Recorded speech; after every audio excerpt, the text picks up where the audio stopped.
Et si le véritable tournant de la saison 2025 n'était pas sur la piste, mais en soufflerie? Les écuries de F1 se lancent dans un sprint invisible, le développement des monoplaces pour 2026, année du nouveau règlement. Dans cette course contre la montre, les règles ont changé.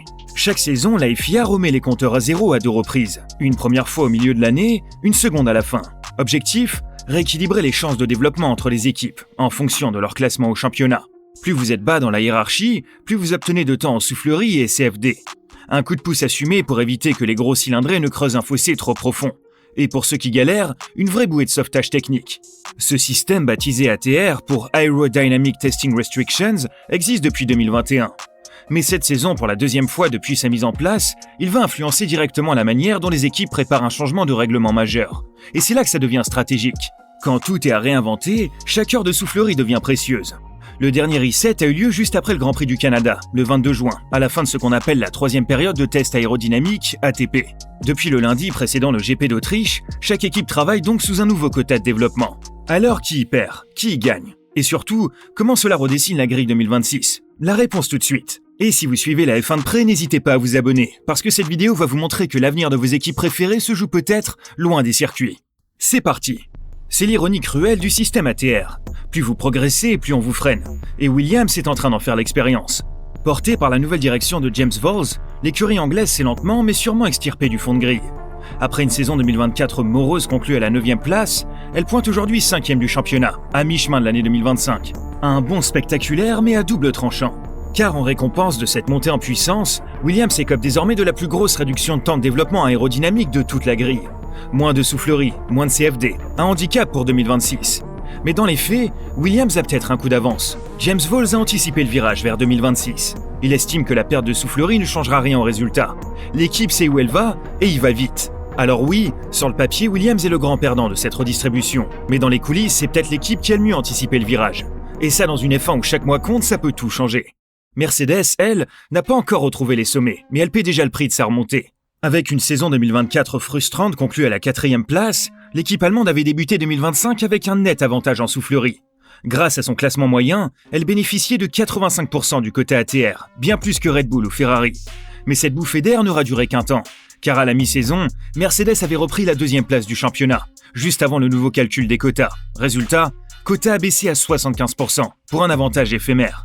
Ironie du sort, depuis ce recalibrage, Mercedes est repassé 3e, trop tard. Le nouveau quota est figé jusqu'à la fin de l'année. Concrètement, moins de flexibilité dans les tests et simulations.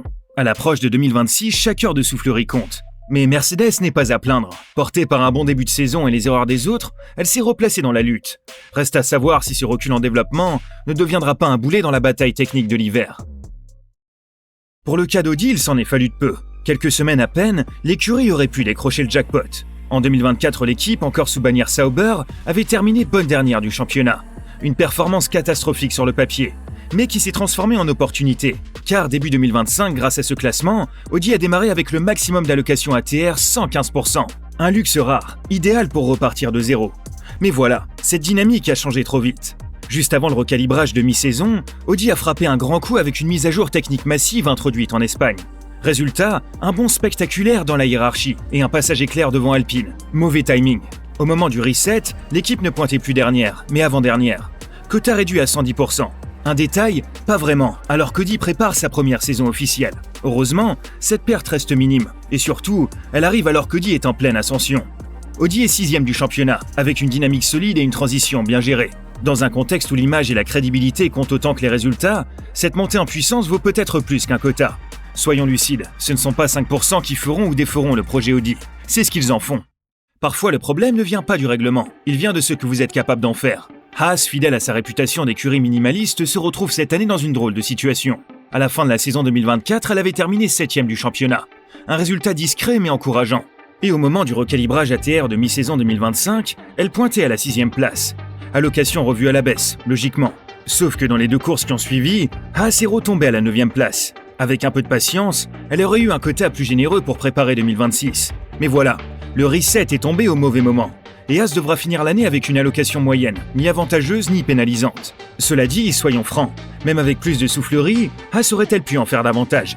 Sans soufflerie propre ni simulateur et un petit département design, Haas reste limité dans ses capacités. Autrement dit, ce ne sont pas les quotas qui freinent Haas, mais ses moyens. Pour une telle écurie, la vraie bataille se joue en dehors des chiffres. C'est une question de moyens, de structure, de vision. Et à l'approche de 2026, la vraie question, c'est ce qu'on en fait. Ni gagnante, ni perdante, juste stable. C'est la position un peu étrange de RB, l'équipe sœur de Red Bull, dans ce grand jeu de redistribution des cartes aérodynamiques. Après un début de saison 2025 plutôt solide, RB ne décroche ni bonus ni pénalité. Son quota ATR reste figé à 100%. Un statu quo? Oui, mais pas sans conséquences. Car pour la première fois, l'équipe développe ses monoplaces depuis son nouveau QG sur le campus principal de Red Bull, à Milton Keynes. Une étape cruciale dans l'intégration stratégique entre les deux entités. Fini Faenza, fini le modèle satellite bricolé. RB devient un vrai laboratoire de développement, mais sans l'avantage réglementaire qu'on pourrait attendre. La neutralité peut être risquée. Alpine ou Aston Martin auront plus de latitude pour se battre en milieu de grille. En clair, rester au centre, c'est parfois reculer. La bonne nouvelle, c'est que RB semble avoir trouvé une certaine stabilité. La mauvaise, c'est qu'elle devra faire mieux que ses adversaires avec exactement les mêmes outils. Pas de marge, pas d'excuses. En 2026, RB jouera à armes égales. Et dans cette F1 nouvelle génération, ce n'est pas forcément une bonne chose. McLaren. C'est la seule écurie dont la situation ne bouge pas d'un pouce, et pourtant, c'est peut-être celle qui a le plus à perdre. McLaren domine le championnat 2025, net, chirurgical. Pas de bonus pour McLaren, elle doit faire mieux avec moins. Car McLaren en tant que leader du championnat est au minimum réglementaire. Et ça veut dire 70% du quota de développement aérodynamique, soit 15% de moins que Red Bull par exemple. Sur une période de test, ça fait 48 passages de soufflerie en moins, et 300 simulations CFD de moins. Des chiffres qui peuvent sembler abstraits, jusqu'à ce qu'on parle d'un concept raté, d'un aileron mal né, d'un tunnel de performance qui s'effondre. Mais McLaren le sait et l'accepte. Depuis qu'elle a remporté le titre constructeur 2024, l'équipe Orange Papaye joue une autre partition, celle de l'optimisation. Chaque simulation compte, chaque test est validé, chaque décision pesée. Ici, l'efficacité n'est plus une option, c'est une culture. Alors oui, McLaren ne bénéficie d'aucun coup de pouce, mais à ce niveau, c'est presque une reconnaissance. Le règlement ne vous aide plus parce qu'il n'a pas besoin de vous sauver. Pour Ferrari, cette saison 2025 ressemble à une mauvaise comédie italienne, pleine de promesses et de chaos. Après un très bon finish en 2024, l'équipe était revenue en force, grimpant à la 2e place du championnat constructeur. On y croyait, l'espoir d'un vrai retour, le rêve de mettre fin à cette interminable disette de titres. Mais en 2025, Ferrari a tout simplement déraillé. Inconstante, imprévisible, fragile, la Scuderia a oscillé entre la 2e et la 4e place au fil des Grands Prix. Et juste avant le reset ATR, elle a été doublée par Mercedes. Résultat, un petit bonus de 5% de développement pour le reste de la saison. C'est peu, mais dans le contexte, c'est toujours ça de prix. SF25 déçoit. Leclerc Hamilton patine. Vasseur joue gros sur 2026. Ce maigre sursis aérodynamique pourrait donc tomber à point nommé. Mais soyons lucides, ce n'est pas ce léger ajustement qui sauvera Maranello. Si Ferrari veut retrouver le sommet, elle devra faire bien plus que quelques heures de soufflerie supplémentaires. Il faudra faire des choix forts, en finir avec les mêmes erreurs, et cesser de tomber dans les mêmes pièges. Et enfin, si l'on pouvait désigner le grand gagnant de cette redistribution ATR, ce serait Alpine. Pourtant, tout va mal à Enstone. Après une fin de saison 2024 miraculeuse, 2 podiums sous la pluie au Brésil, un bond jusqu'à la 6e place du classement, l'équipe a complètement chuté en 2025. Elle est aujourd'hui bonne dernière, un effondrement. Ironie du sort, Alpine hérite du plus gros quota ATR. Faut-il encore savoir l'utiliser? Car si Alpine a déjà montré par le passé sa capacité à enclencher des phases de développement fulgurantes, comme en 2022 avec une 4e place finale, elle semble aujourd'hui bien plus désorganisée.